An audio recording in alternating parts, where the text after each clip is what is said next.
I think like it allows for coordination.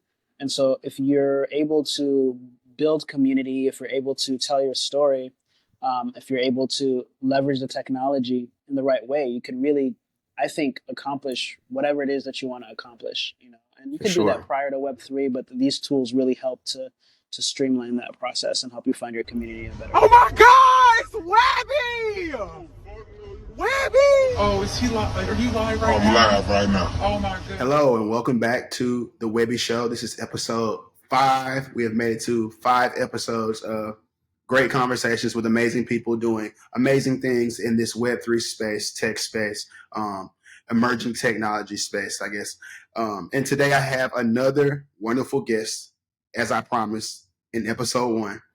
My guy, Ibraheem Leone. How are you? Ibraheem is a storyteller, an artist, a documentarian, world traveler, and I had the pleasure of meeting him about a year now. I think we're coming up on a year of knowing each other. Over a year. Yeah, I'll get into how we met each other, but first I just wanted to say hello and introduce you and let you introduce yourself as well to your audience. Yeah, thank you, my brother. It's really good to be on this call with you. I'm doing well. On the road as I've been for a while now, but feeling super blessed to be working on the things that I'm working on. And it was great to have met you. We met in New York at NFT NYC, and it's funny. Like our first interaction was literally a podcast episode. Right? Exactly. So we're in our natural element, I guess. Yeah, it's good to be here, man. 100%. Oh man, I'm so glad to have you. Thank you for taking time. We've been trying to catch each other now for a couple of weeks, I guess. I hit you up a while ago just trying to get this together, but I knew I wanted to have you on this show. I knew I had to have you on this show. I knew our audience hearing your perspective, your story, and your views on things would be very important. So thank you for just taking the time to do this in the midst of all of your travels. All the love, man. The honor is mine. The honor is mine. And I've seen some of your previous guests, so I'm like, yeah, it's good to be in good company as usual. I will say I'm blessed to have met the people I've met during my time in this space. I really think it's all for a reason. And I think this is just in line and a part of this, whatever the bigger picture is, So it's like I said, just 1,000 thank yous. And as you said, we met on a podcast a year ago almost, or around a year ago, with special thanks to Hawa, who will be on this show at some point as well. But she brought us together. Yeah, she has to be. Because I wouldn't know you if it wasn't for her. She put us together for a podcast. And we had a conversation about a lot of things, what we were doing in Web3, what that looked like with like the immersive web or the metaverse, as people, refer to it as, and, like where we exist in that and why. And I love that conversation. That was my first time meeting you. We literally met minutes before it recorded. And since then, we've run into each other a couple times. Usually in New York, it seems. In New York every time. Right, even though we don't, I don't live there, which is funny, but. Me either, yeah, neither do I, right? But we always run into each other up there. And every time I run into you, man, it's just like, even when if it's only for a little while, a moment, small moments we spend together when we run into each other, it's always just like positive. And I just love the energy you radiate. You always have something to say that kind of like sits with me or just like affects me in a positive way. You've answered questions I have about, your religion and, just cultural, I don't know. I think you're just a source and a well of knowledge on a lot of things. And then you have a great spirit. So I just love interacting with you. I love when we get to do it in person. And we, from time to time, you'll send a voice memo, just like hoping all is well and things like that. Like really solid. Right. So, I had to start off by giving you your flowers before I get into the, the reason you're here.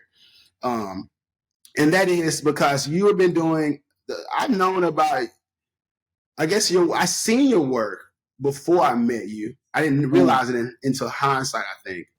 And you've been doing a lot of cool things, and you've been really leveraging this new tech, this Web3 space, and I think in a lot of cool and creative ways, which down the road will be more commonplace for a lot of creatives.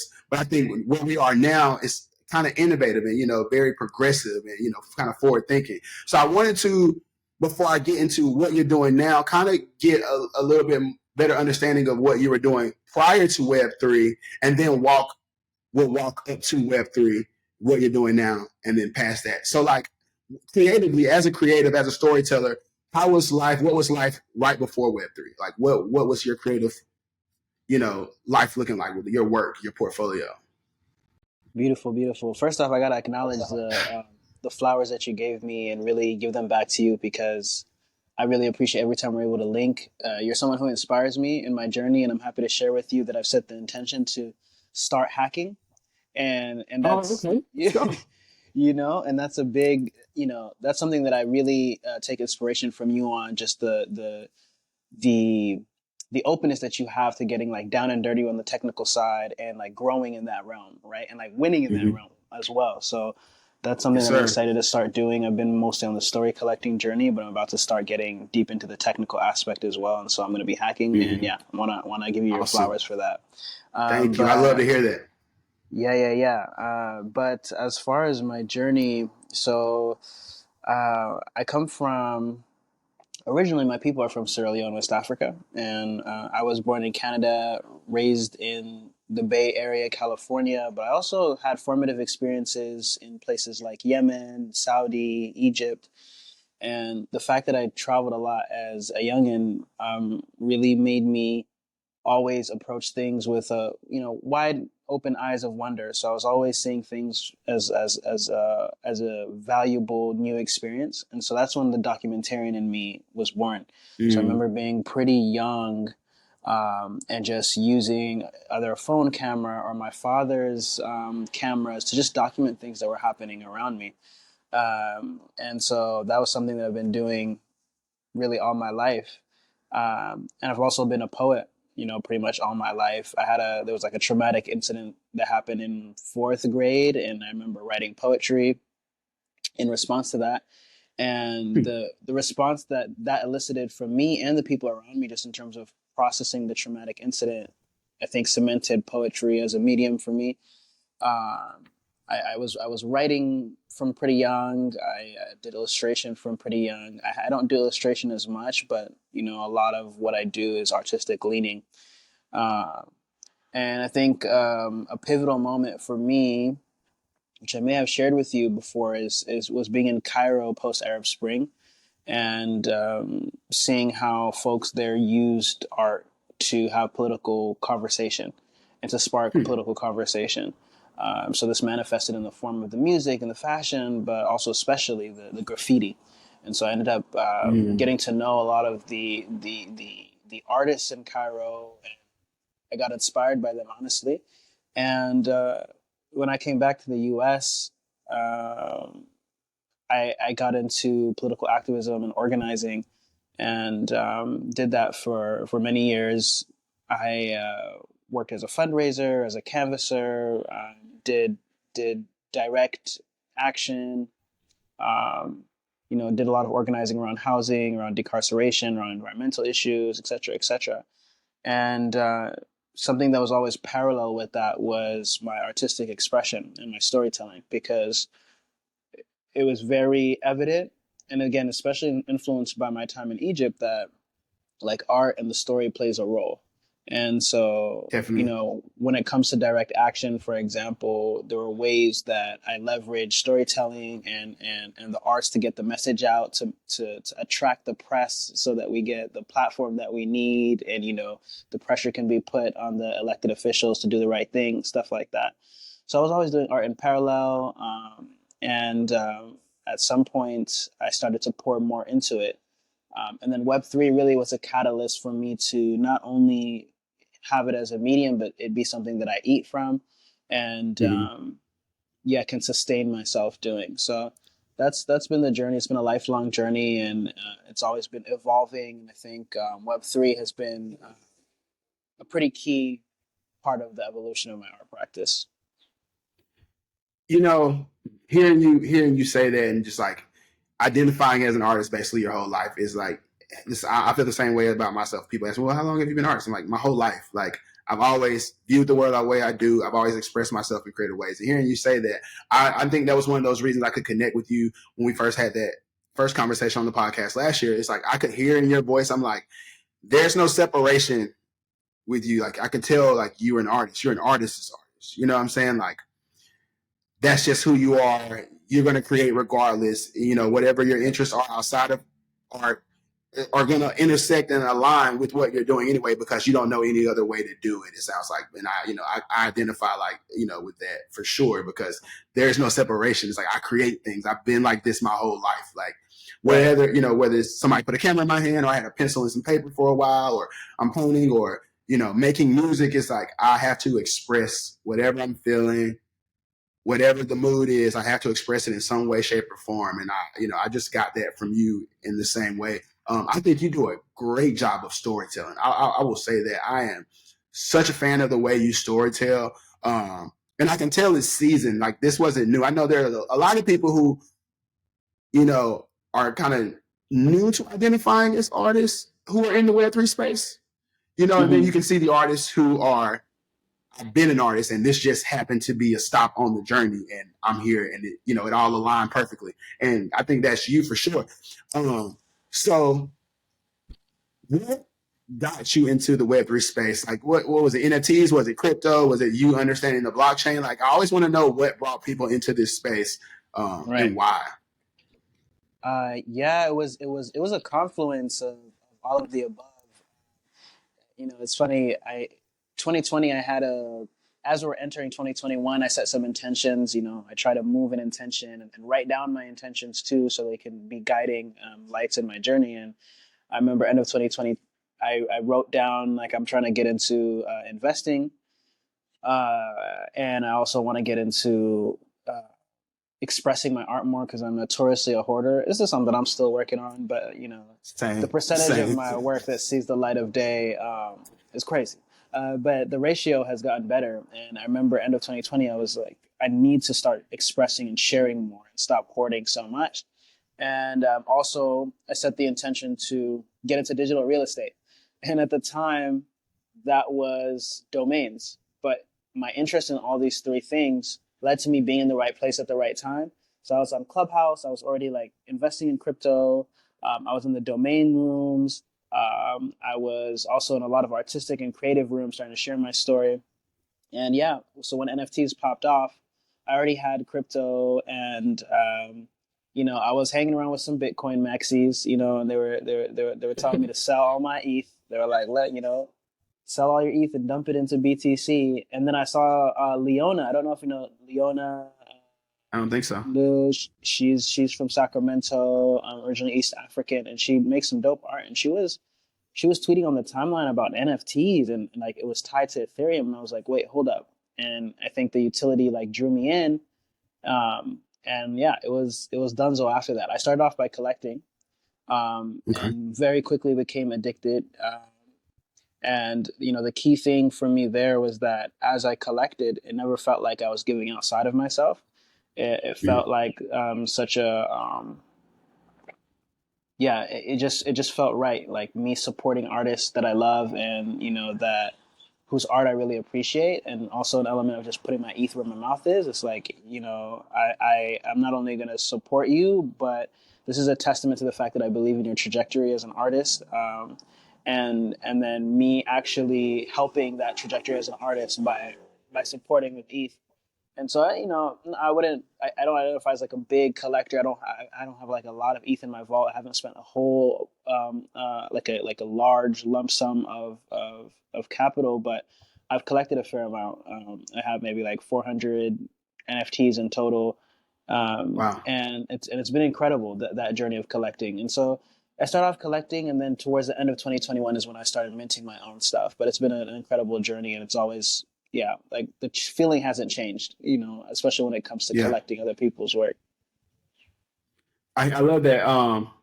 What's the kind of stuff you like to collect? Is there, a certain style that you're drawn to? Like, I know you do a lot of video storytelling, right? Like, do you collect a lot of video pieces? Or are you looking for a lot of still pieces, like written pieces? Like, what do you have a preference or a fancy of any sort? That's a good question. I have a pretty diverse art collection. I collect poetry, I collect photography, I collect film, music NFTs. I also have a like a collection, and I approach this as in some ways, like a traditional art collector, where I'm building a themed gallery that's based on color. And so Oh, nice.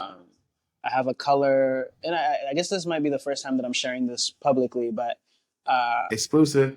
yeah, web exclusive. So a couple of years ago, I started collecting works in the theme of iridescence. So Mm. pieces that have those aquas and purples and blues mixed. What I realized at the time also that it was very thematic to Web3 because a lot of people were making similar art at some point. It was like this is what sells, and a lot of people were making things in that color scheme and in 3D, right? And Mm-hmm. so Yeah. I picked up on that, and it felt, that's my favorite color scheme. So I was like, let me build a collection around this. So I know I have probably like at least like 100 NFTs that are like within that. And at some point, I definitely want to, share that collection with the world. But and it's cross chain too. It's like Tezos as well. A lot of NFTs on Tezos, but yeah. So it's a diverse collection, and then also I have like certain themes that I collect as well. And then lastly, I'll say it's really about the artist too. It's like Mm. which artists do I connect with, which stories do I connect with, and how do I want to put my support and like involve myself in that story on chain. Gotcha. Yeah, I would love to see that. I can't wait till what that day comes where you put that out. That curated with that colorway. I think that's really cool. There's so many ways to collect in the NFT space or like I guess in the traditional art space too, right? Like people do curated collections, but it's always interesting to see what people are drawn to in this Right. space because a lot of times with the collectibles, like the PFP style collectibles, you can find like the traits, like there'll be a certain trait that people collect and curate, like noggles, like from Nouns, the noggle glasses that Nouns have, the little Right. square frames. They're in other trait. They're a trait in other collections, and people will go and collect those pieces from those collections just for that one attribute. And I always think that's really cool. Right. I did collect some PFPs too, but I was really late to that game, and the funny story behind that is that I had a qualm, like a spiritual qualm with it because as a Muslim I'm not allowed to gamble, and so Mm, at the height of PFP craze when it was kicking off, I was like, I don't know that I can participate in this without this being me ah, gambling. So I didn't mint a mm. PFP for the longest, and then I had to sit down with an ethical advisor, someone who works in Islamic finance, and we were able to work through it. Like, how can I approach it in an ethical way? And so I identified a way that I could do it. So I do mint like a couple of PFPs, but most times when I do a PFP now, it's me entering a community. Like entering a DAO like Afropolitan or something that represents me being a part of a community more than anything as far as PFPs go. Wow, that was crazy to hear. You are so like intentional and like you're very intentional. Like that's just one word I would use to describe you, man. From the little time I've known you, you're super intentional. Like even in that, it's like, and I love how connected you are with your spiritual and religious side, like how it's so present, in knowing and like you and your works and just like I think that's just I just really love it. I'm just kind of in awe of it, to be honest, bro. I think it's beautiful. And seeing that it gives another level of depth to the things I think you create and you put out into the world as a creative. Like I remember in college, I took a Asian art history class, and I remember class kicked my ass first of all. But I remember we would like it was the whole history of Asian art from the earliest found artifact to present day, right? And the religion is such a big piece of that culture, Hinduism and Buddhism, that Right. you have to study the religion almost as much as the art to truly understand and comprehend and appreciate the art. And I just remember Right. being like, dang, this is like, but it gives you another just level of love for the art once you have that understanding. And I feel that way about you. I think knowing, more about you and your beliefs, and it gives you a different look. It makes you look at the work a little bit more intentional. I think that you're producing things that come from you. So that was really cool to hear. So you talked Thank about you. the Thank you. space at that time when you were entering. and just like the PFP craze and everything that was going on. Well, before I ask you this, let me ask you, what was the first thing you put on chain yourself as a creative? You started collecting, and then you get to the point where you're comfortable. What makes you want to mint something yourself, and what is it? That's a good question. So listen, I think it ties to my personality when it comes to how I relate to my work and how I'm comfortable sharing it. I was really meticulous about deciding what I wanted to put on chain because I recognized the nature of something being on chain, and I thought it was really Yeah. important to be intentional about that too. And so I ended up landing on poetry. So, I was like, as far as all my different disciplines, the ways that I express myself, I don't even know that poetry is my favorite medium, that like the thing that I like to practice the most often. But I know for certain it's the deepest and most authentic and vulnerable medium that I practice. And for those reasons, I chose that to be the first medium I put on chain. The first piece that went on chain that I had that I participated in was a collaborative piece, 63 Artists for Palestine. And it was essentially the flag of Palestine and a bunch of artists like co-creating media. And that final piece was auctioned off, and then all the proceeds for that went to charity for folks who are doing medical aid on the ground in Palestine. So it was a little poem that I wrote about Palestine, and then a photo that I took and I overlaid the two, and then I put it on the collaborative piece. And then my first individual piece was also a poem. And that one, it was the beginning of an ongoing poem called Dwellings, which examines our relationship as human beings with the things that we fashion with our hands, and particularly the buildings that we build, and our relationship with the earth. And so that's an ongoing poem. There's been 2 installations thus far, and I'm going to add to that poem this year before the year ends. So yeah, those are my first two contributions to the blockchain. And around when was that when you first started putting things on chain? I You think remember, like, November 2021, probably around that time. okay, Yeah. so almost 2 years. Yeah. So in this 2 years, man, that's crazy, right? So like now where we are in 2023 and all the things you've done in this space. Like I said, I wanted to know what you were doing before Web3, because I'm like, you've been killing it. Like, you've been killing it in this space. You've been featured at several conferences.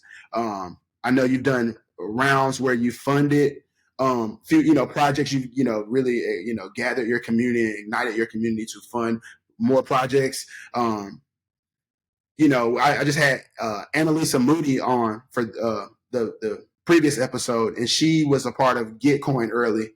And we talked about Gitcoin and like quadratic funding and things like that. And outside of 40 Acres, you are one of the only other people that I know who have participated in Gitcoin funding rounds. And, last episode, we kind of did a little breakdown of what quadratic funding was.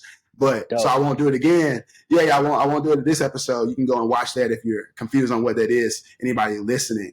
But can you talk about, how like the means like quadratic funding and like protocols like Gitcoin are how artists and creatives can really use those, or just communities in general, whether it's, a community around a cause or an artist, looking to produce more work. Can you talk about the benefits of, like Web3 and like Web3 tooling, like Gitcoins or like NFT for fundraising, things like that, and your experience with that personally?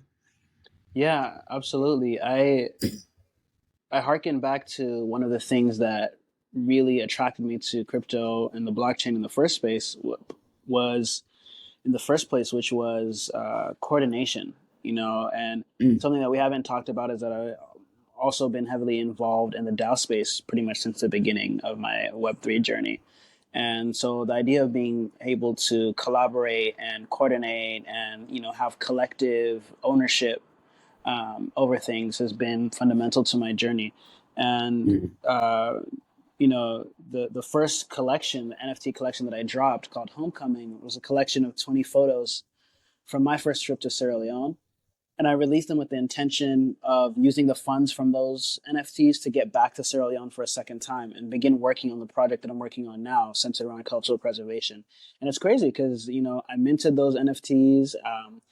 I wrote a Mirror article, which I describe as a white paper of sorts.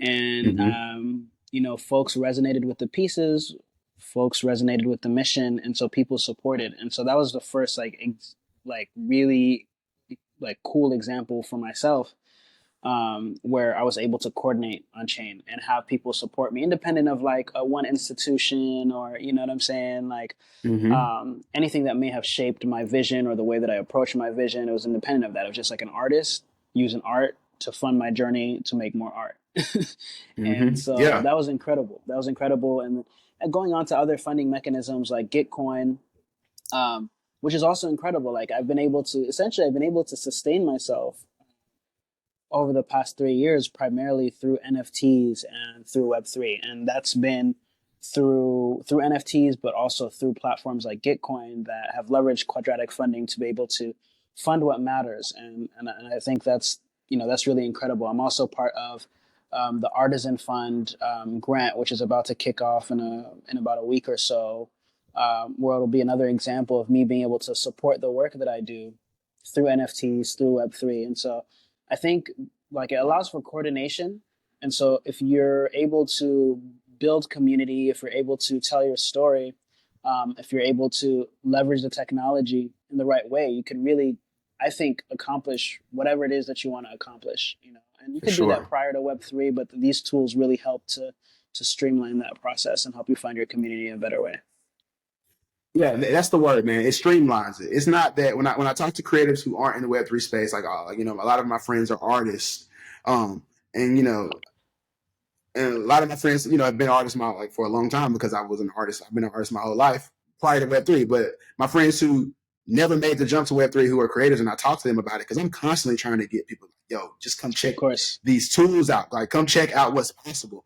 And I like what you just said, that it streamlines it. It's not that it's not possible to fund your creating more work with your work. Like, people have been doing that, artists and creators have been doing that forever. But Right. this is a new way of doing it, and it can really streamline it. And the community aspect of it is so just like fresh, like how you can use community and how you can build community to do more things using Web3, like whether it's NFTs or like crypto for funding, or like these protocols that do funding like Gitcoin, or these new grants. And I'm just like, it's untapped, man. And there's not a lot of people in this space that look like us. If you're looking at the whole space, we're small, like in the world, but like we're a small percentage of this space, people of color in the Web3. And so it's just like, don't shy away from it. Like, come embrace it. I know it's new, but like, I think it's worth the look to any creatives for sure, especially creatives.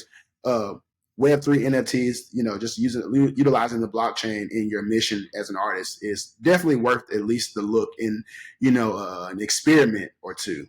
Right. Would you say?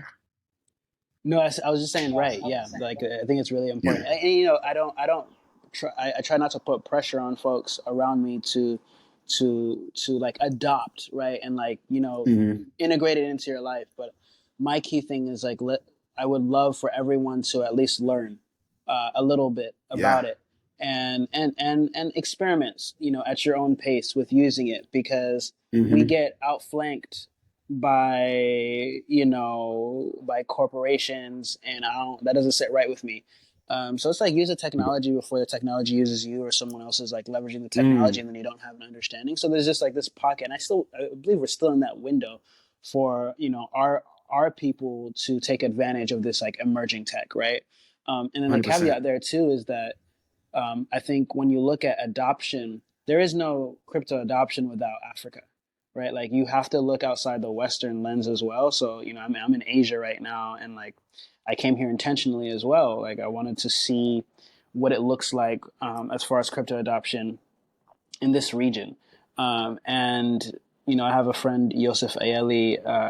He's a thought leader in the space. He's crypto OG, and he says like crypto literally does not survive without Africa, because like the way Mm. that we look at the technology, a lot of the people who use the technology right now are people who do not need the technology, right? Like, there's Mm.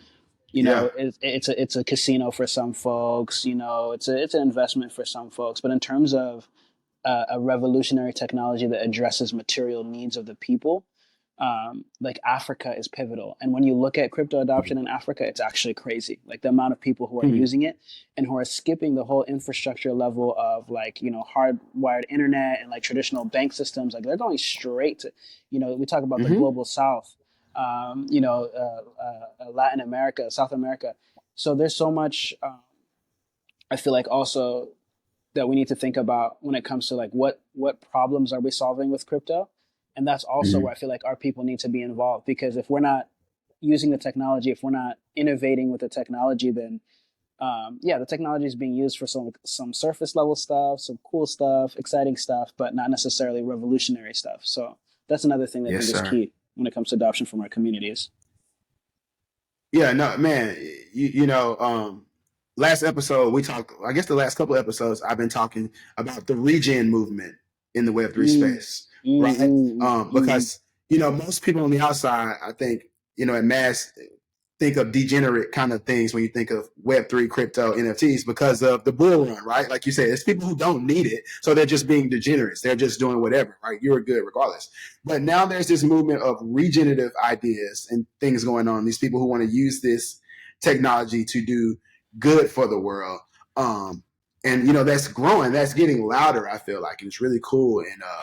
And like you said, Africa, like there's people who are jumping over a lot of this red tape in a lot of countries. Like after I went to EFCC this summer out in Paris, it's like I met so many regions who were just gathering in Paris from all over the world and talking about the ways they're using this technology for regenerative and like sustainable projects and ideas to accomplish.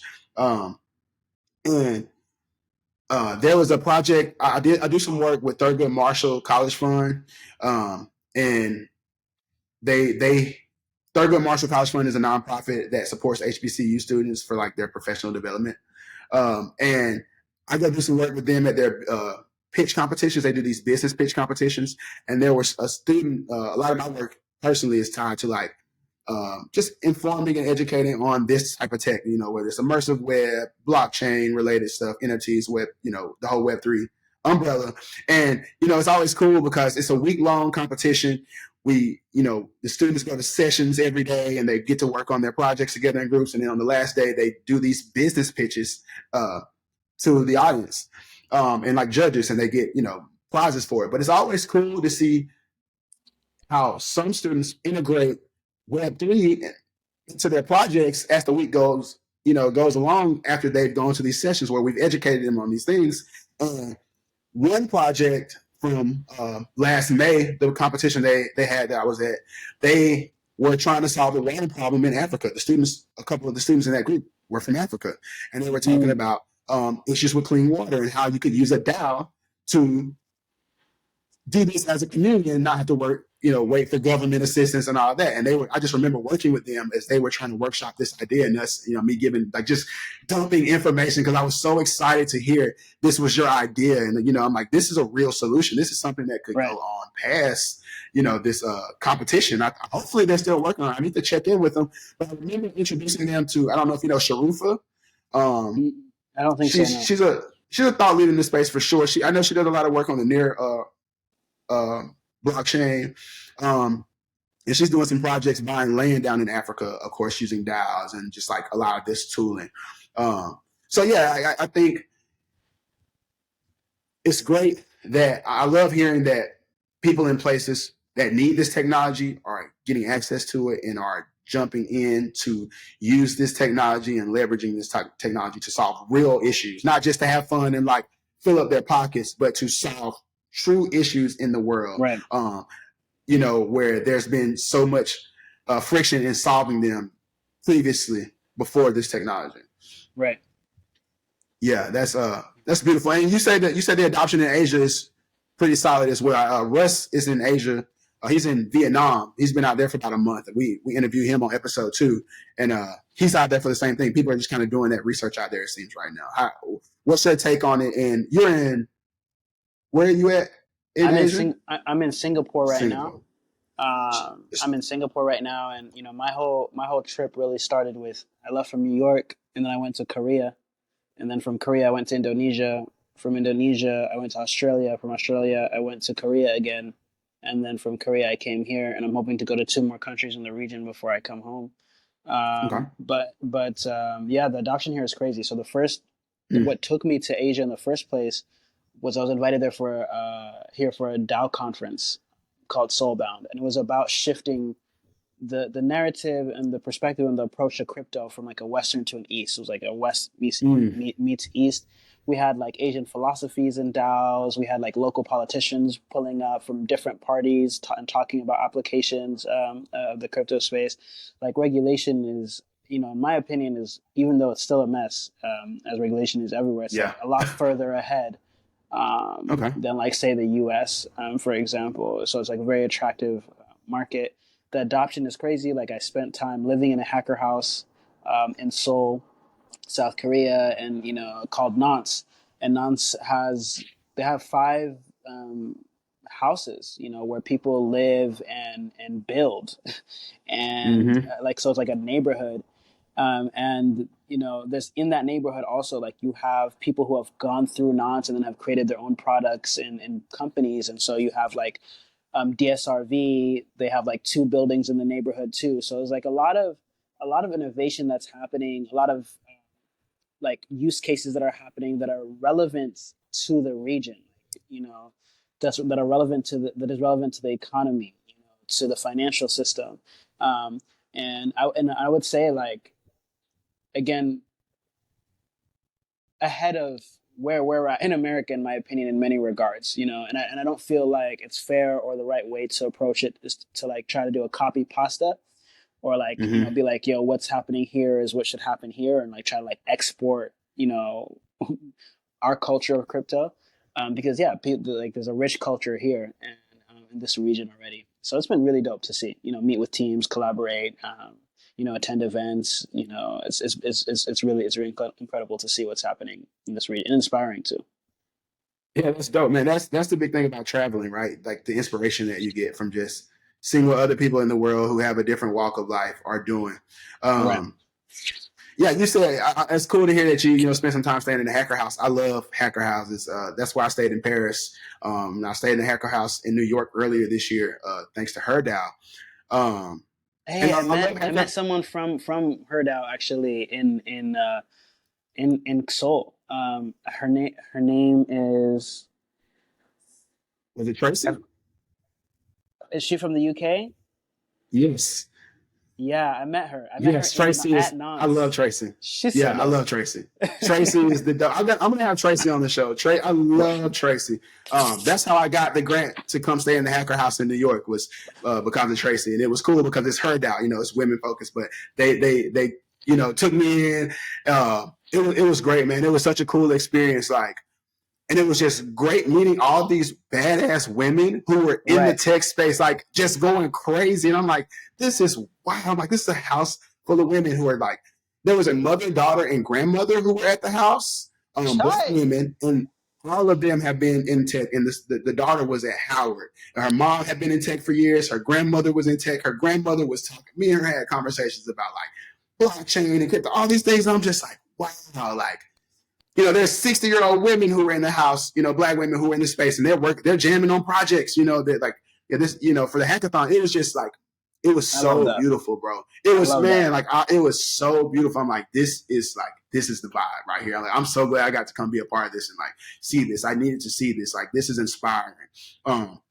Big shout out to Tracy for the work she does, man. Tracy is a hustler. Like, Tracy's always just like, going to getting the next event going and like really keeping the her DAO movement pushing. They're global, man. Her DAO is all over the world. So it's cool that you met Tracy. I love Tracy.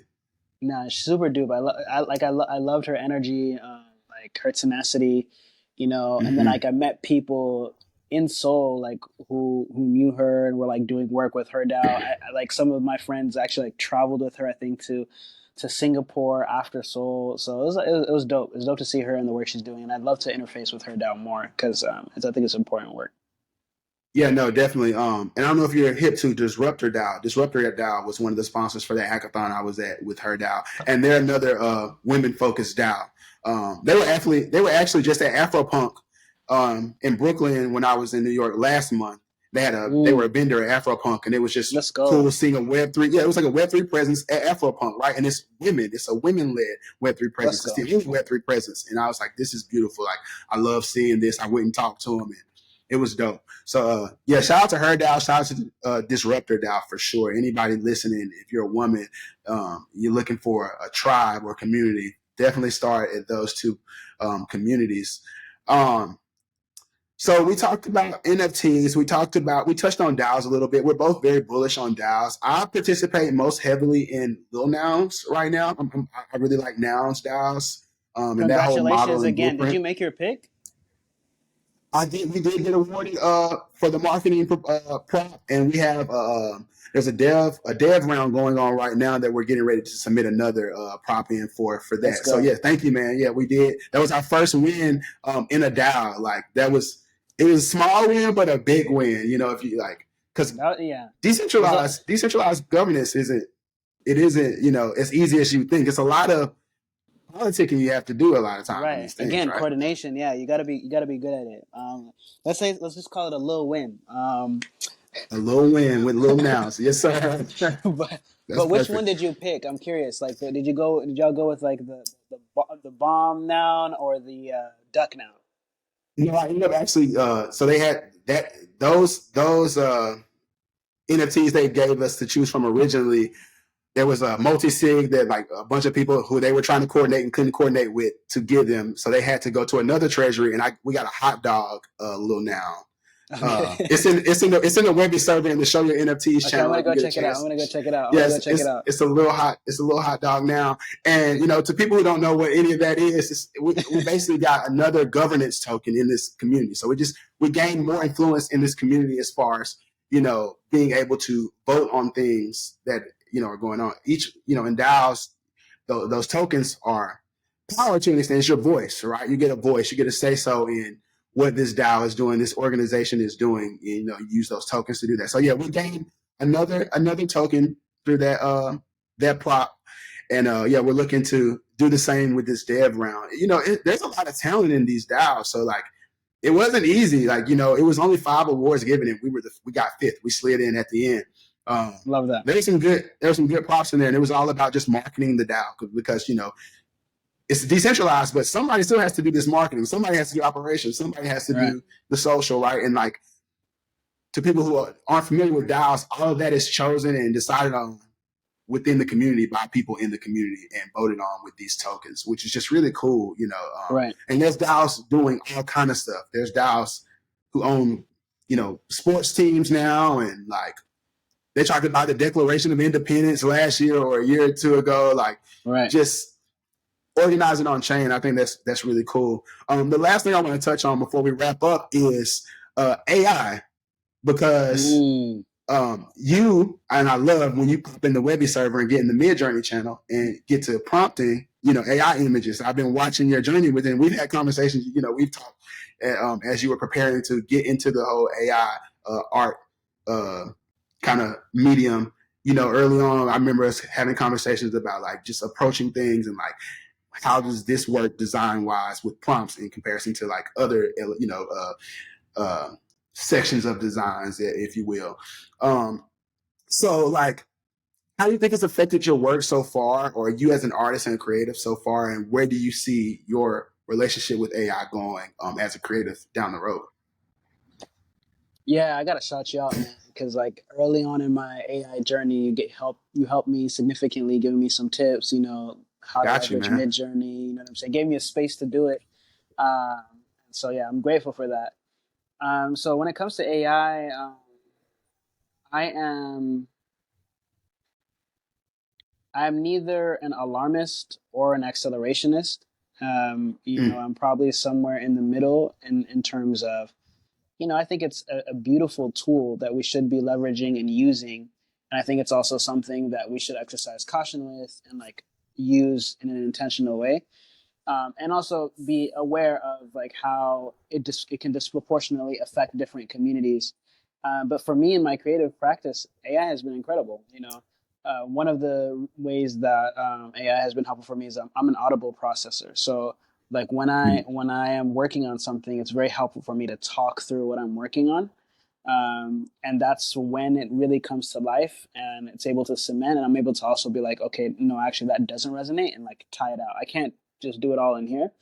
And so for me, like leveraging Chat GPT as someone to like like bounce my ideas off of and process has been helpful. From an artistic standpoint, it's just another layer. It's just another medium. Mm-hmm. You know, like my poetry, since, you know, I've always experimented with like adding dimensionality to it, like, so whether it be through photography or film, and now AI. Like, I don't know if you've seen like this 15-second piece that I put out. Um, that's like a capoeira piece, and essentially what I did for that one is I recorded a video of myself. I filmed myself doing a capoeira move.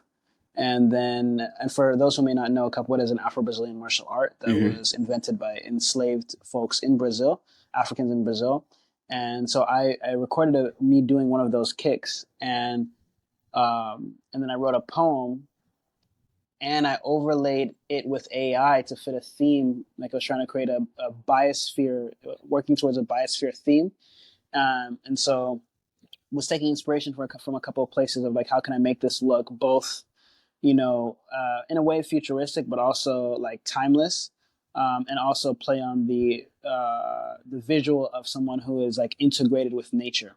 And so it's like this like tree man of sorts is what it looks like. And the reason I bring this example up is because there was also a level of co-creation that happened here with the AI, which I think is very fascinating. So I Mm-hmm. was moving in an async way where I was writing the poem. I was putting prompts into Runway ML at the same time, and so these two elements ended up feeding off of each other because there was this, like, there was a moment where the AI. So, you know, AI and limbs be tripping, especially like historically that's been the case. It's getting Yeah. better every Yeah. day, but and so there was a moment where like it edited the kick, and it kind of like morphed my foot a little bit and my hands, so they looked a little bit different. But they looked also kind of like weapons, right? And so capoeira being a martial art that weaponized, you know, Africans' hands to be able to resist slavery. Like, I ended up writing a line about that went, limbs turn to weapons in the when yeah limbs turn to weapons in the battle of yesteryear. So that ended up being like a line in my poem, but like I'm not Fire. 100% sure that would have happened if AI hadn't like spat out what it spat out, right? Yeah. So Yeah. I think Yeah. co-creation is another cool element of AI that I'm experimenting with too. Man, I love that. That's a cool story. Yes, it's the little happy accidents that AI creates that'll like spawn another idea. And that's the thing. It's like people have the whole like AI is gonna ruin art or like take over for artists and like they're gonna remove artists because of AI and all this stuff. I'm like, no, no, no, no, no. The real artists are gonna get these tools and things are gonna get even cooler, right? Because it's Right, like, oh, real artists will find inspiration anywhere. It right. doesn't matter. We're gonna be It we're gonna doesn't. be It all right. doesn't. It doesn't matter. So this is just enhancing, if anything, in the right hands. Right. And I do think there's a delicacy to have when holding with this where we are right now with all these AI tools, whether it's ChatGPT, whether it's like Midjourney or the image generators or now the video generators. Right. We found a 3D a 2D to 3D AI generator that we've been playing around with. And it's Sheesh. just so fast. It's all so fast, man. It's also crazy.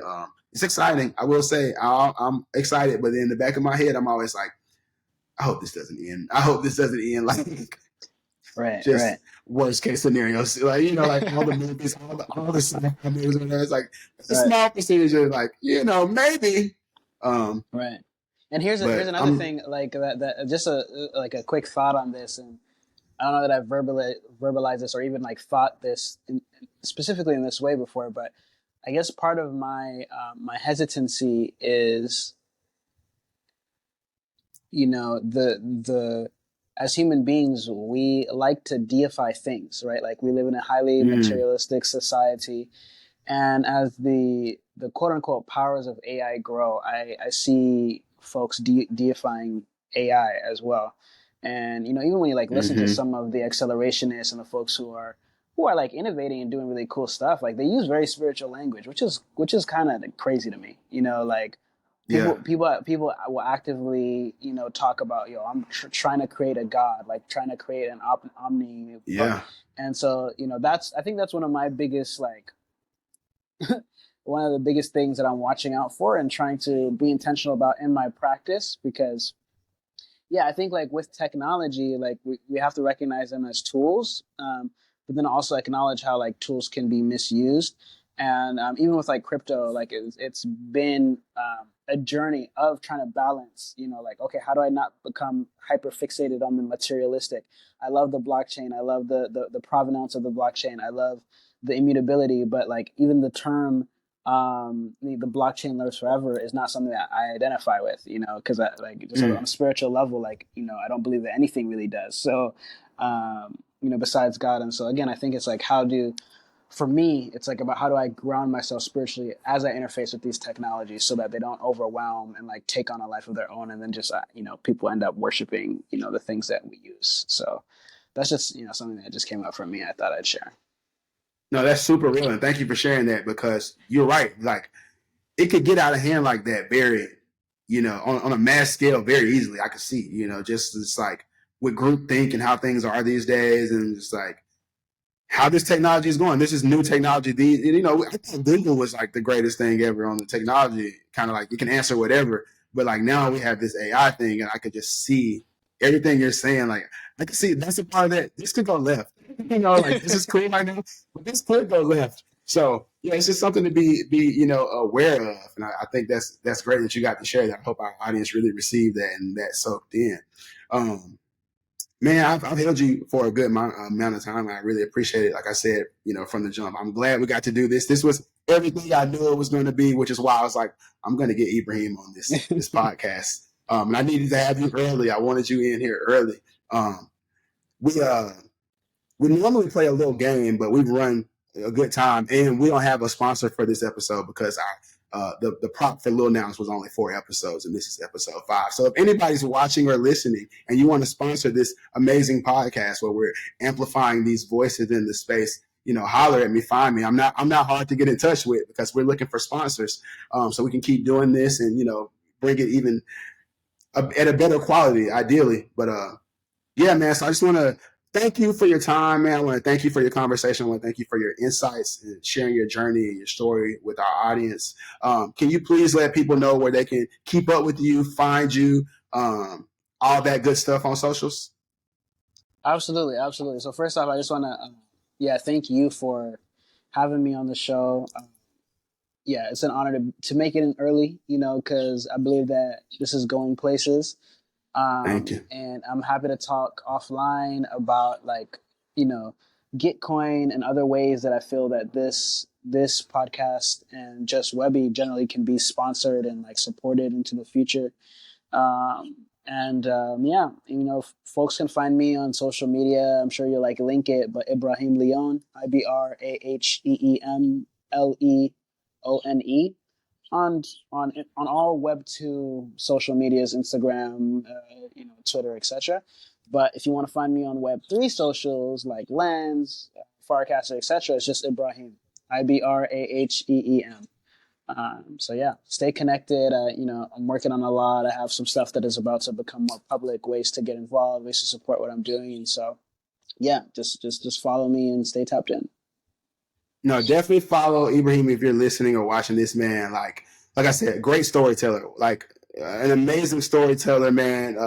Doing really good work to preserve our culture, and that's what I love the most. Like it's all centered in preservation, it seems, and it needs to be preserved. And I think this is a cool way to preserve things, you know, using the blockchain in the way you are. And like I said, it's early, and I don't know if, you know, the world appreciates it on the scale I think it will be appreciated one day, but I'm glad to say I'm here now and I see it now, and I got to at least come and do my part to spread the word.